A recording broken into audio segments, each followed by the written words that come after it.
Hello, everyone. This is Eric Pennington, and welcome to the Spirit of EQ podcast. We're glad that you've tuned in. A few things we wanted to tell you at the beginning of the show, and that's this podcast was created to be a tool to help you, primarily to discover and grow your EQ. Science and our own lived experiences confirm that the better we are at managing our emotions, the better we're going to be at making decisions, which leads to a better life. And that's something we all want. We're glad that you've taken out the time today to listen and hope that something that you hear will lead to a breakthrough. Hey, one last thing. We'd really appreciate a review on whichever platform you use to listen. And if you want to, leave some comments about what you heard today, as well as follow and subscribe. That way you won't miss a single episode as we continue this journey. And with that, the show begins. Hello, everyone. It's Eric. Welcome to the show. Hey, today I want to talk about one of the worst investments known to man. I mean, historical in nature. And that's worry. The return on investment in worry is abysmal. Ironically, though, it's one that many of us continue to make, sometimes throughout our entire lifetimes. So today, what I want to hopefully illustrate to you, not only is that how bad of an investment it is of your time, your energy, your heart, your soul type thing, but I also want to kind of explain how we might choose an alternative path and use our emotional intelligence to guide us to a little more peace. So let's think about it for a moment. What is it with worry? What is it all about?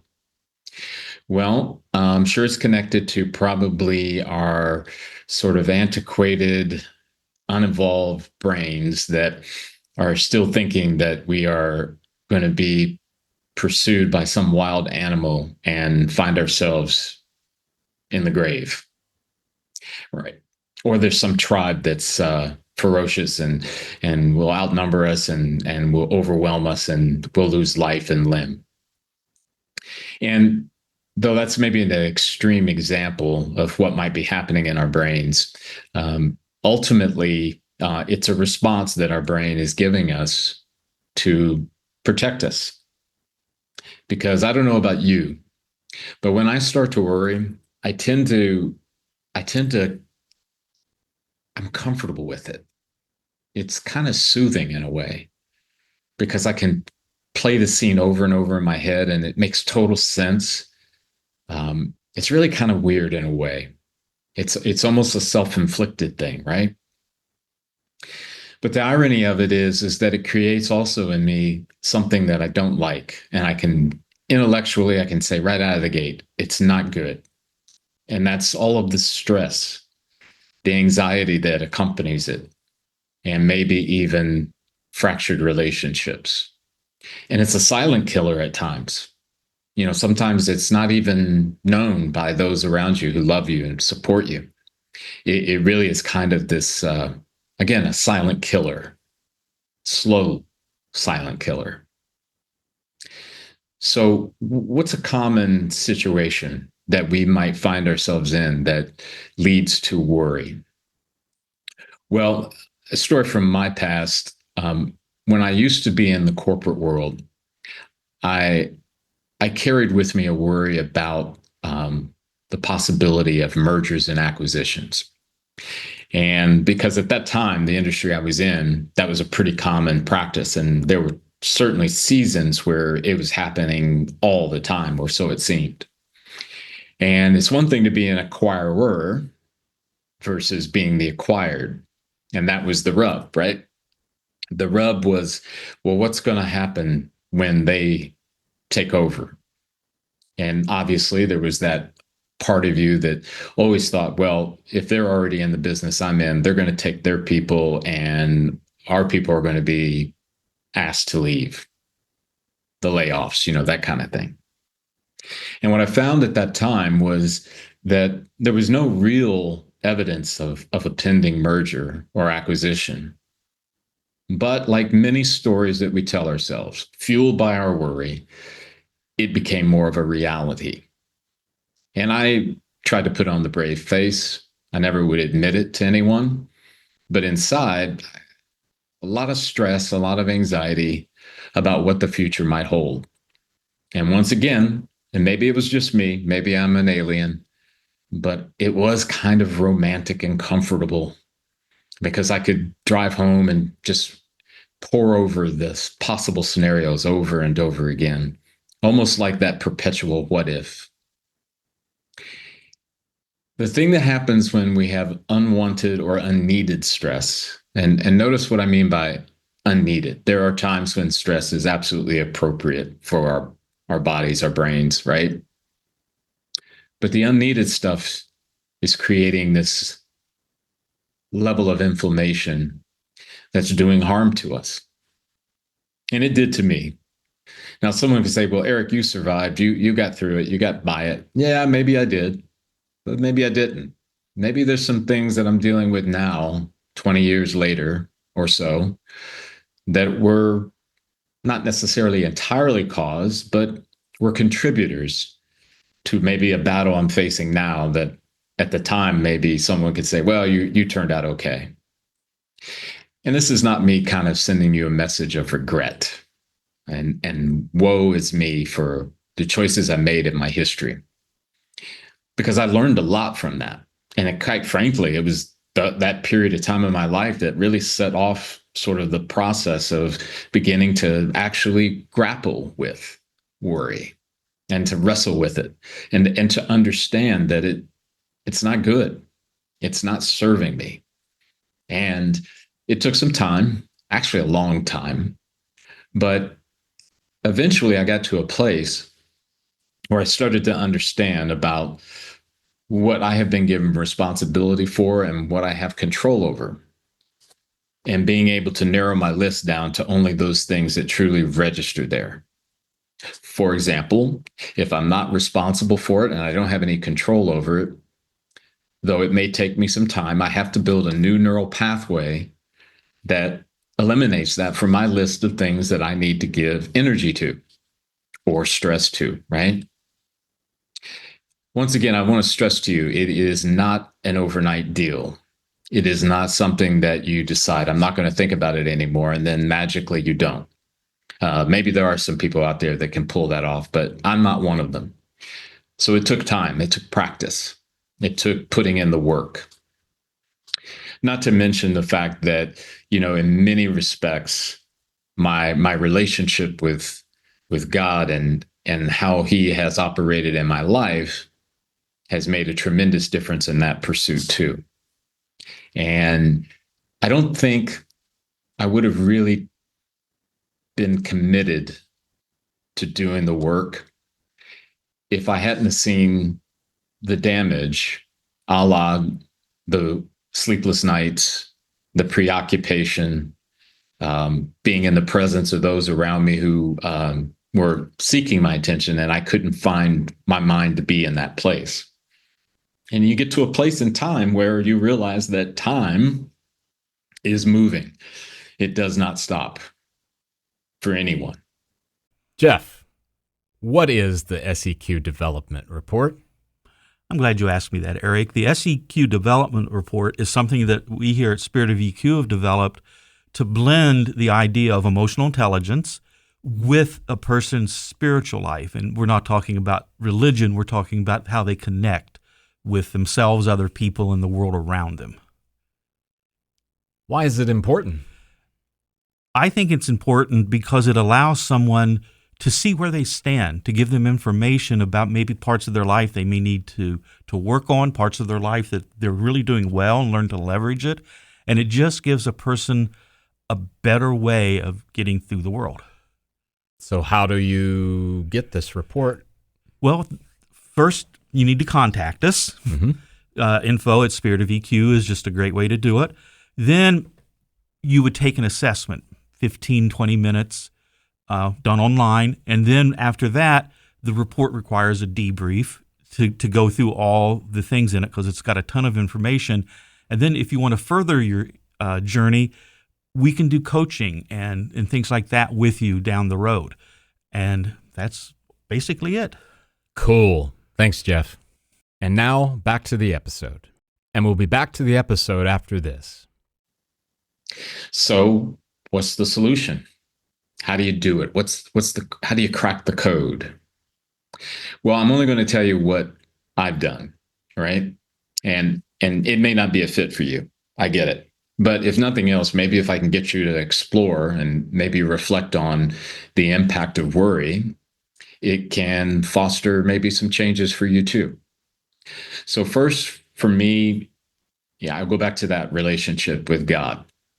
I got to a place where I finally understood that he's the only one that has like this ultimate control and sovereignty. And I get it. You might say, I don't believe. That's okay. I'm not here to tell you what you should believe or not believe. I'm just telling you what I've done. So for me, it was like I started accepting the fact that he was pretty much sovereign and he was the only one that was sovereign. And if he loves me, then, maybe I really don't have as much to be worried about. I'm a worry-free type of thing. I don't know if that's realistic because I'm a human being.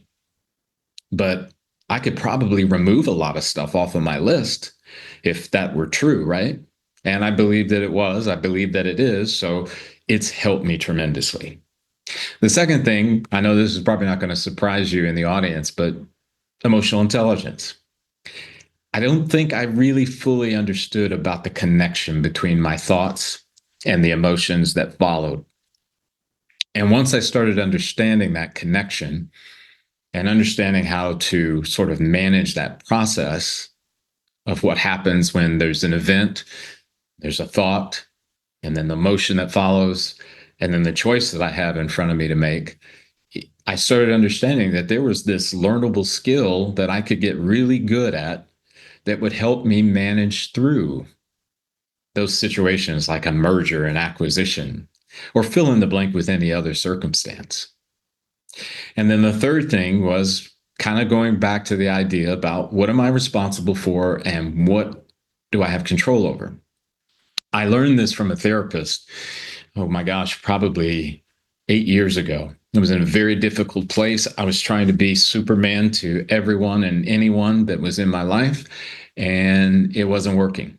Because as you probably realize, and I've mentioned it on shows previously, at some point, every Superman received some kryptonite. And if you know the story of Superman, that left him pretty much paralyzed and weak, unable to do the things that Superman would normally be able to do. And this therapist helped me to understand that I needed to really determine what I was responsible for and what I had control over. So I had a list because he asked me to write the list, right? And I did, honestly.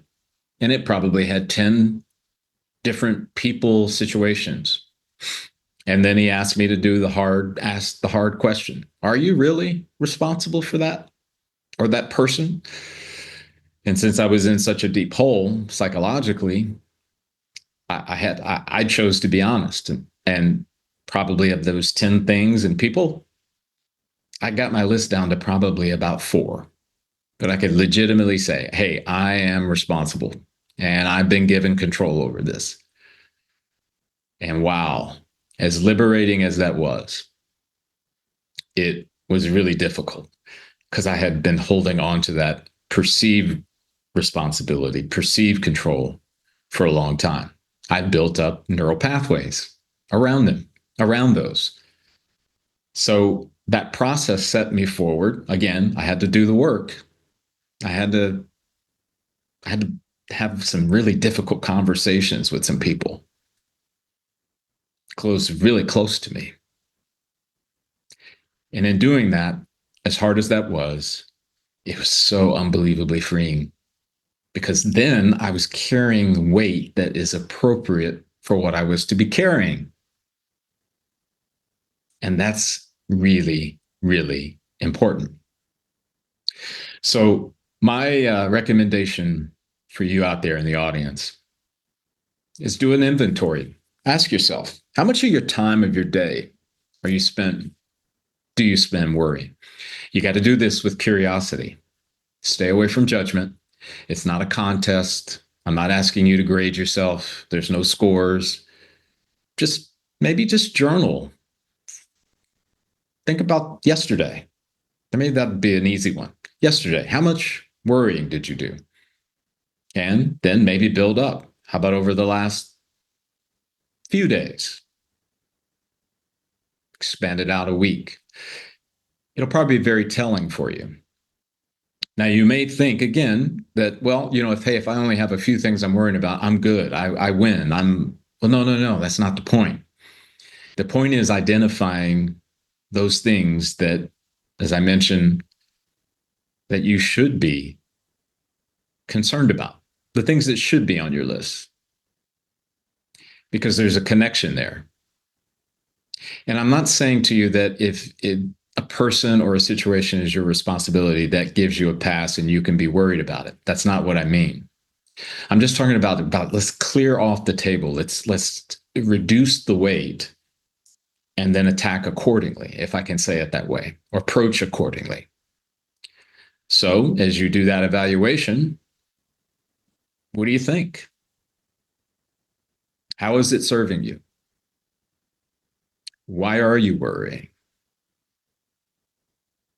The answers to those questions, if you're curious, can lead you to more learning. Maybe the learning about yourself, maybe the opportunity to begin to shift, to build a new neural pathway, to find yourself in a position, right, where you realize it's time for a different way of thinking, a different way of approaching situations. And I also want to be very, very clear. Another powerful tool that I found was to determine what was perpetual and what was one-off. And here's what I mean. One-offs are things that happen randomly. For example, today I might get some news from something and there's like this momentary, oh my gosh, what if? How do I know? I don't like. Okay. If I recover, if I turn around and I get on with the day and I'm focused, I'm doing everything I can to be healthy mentally, emotionally, that was a one-off. Okay, you made a mistake. You gave in to worry. Perpetual is when it's a continual cycle.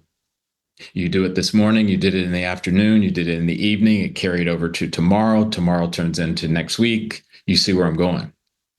If it's perpetual, it's a problem. And all of us, and I've mentioned this on the show many times, you have to determine at what level of support you need. Some people can maybe turn around, begin to build a new neural pathway, and can kind of pick themselves up and move forward. Some of us need, as I did 7 or 8 years ago, I needed somebody's hand to pull me out of the ditch because I couldn't do it on my own. That was a therapist. You might say, hey, I'll go talk to my priest. I'll talk to a family friend. It's about levels.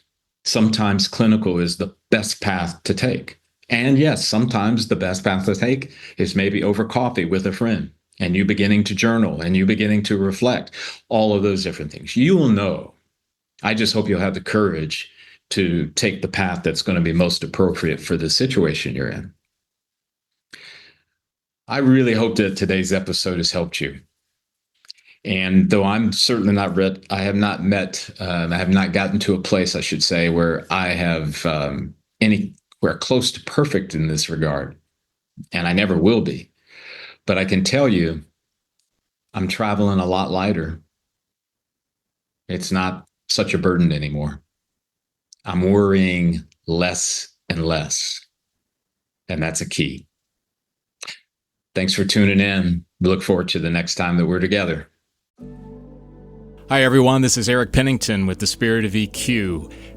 I'm not introducing a new episode today. I'm here to tell you some things that might help you. Jeff, you're with me as always. So Yes. How do people get in touch with us? Well, the best way is just send us an email at info@spiritofeq.com. That's awesome.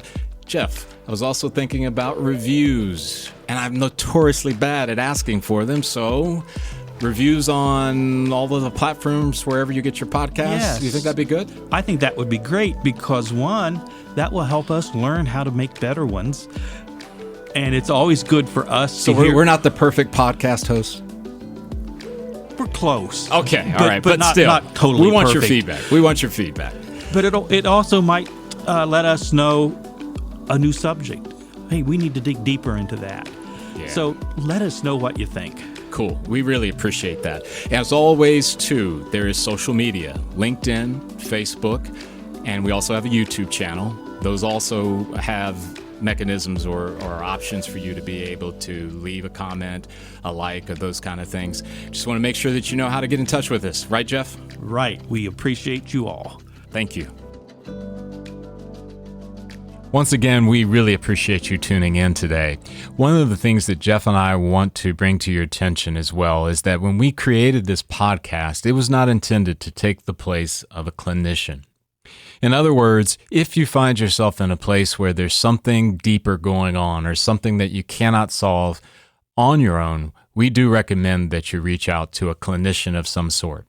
This podcast is purely opinion-based, and it is rooted in the desire to help you along your path in whatever way we can.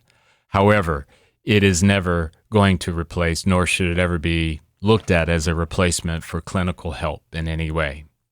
Thanks again for tuning in.